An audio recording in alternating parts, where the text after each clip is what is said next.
Want to fix direct message option not showing on TikTok issue? In this video, I will guide you step by step on how you can fix that. Now, the first thing you want to do is open up your settings. Then scroll down a bit and find the option of apps, tap on that. A list of all the applications on your device will be shown. You want to scroll through this and then find the option of TikTok. Once you find it, tap on that. Now tap on the option of storage. Here tap on clear cache. Once that is done, head back. Next thing you want to tap on is permissions. Make sure that you've provided permissions for all of this. So if there's anything you haven't given permission, tap on the allow option. Do this for rest of these things.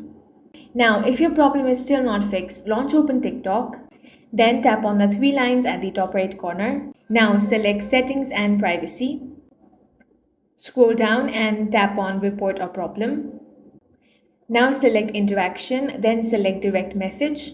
Now select direct messaging is no longer available option. Tap on no, tap on need more help. You will be now brought to TikTok support. Here you simply want to type in your issue.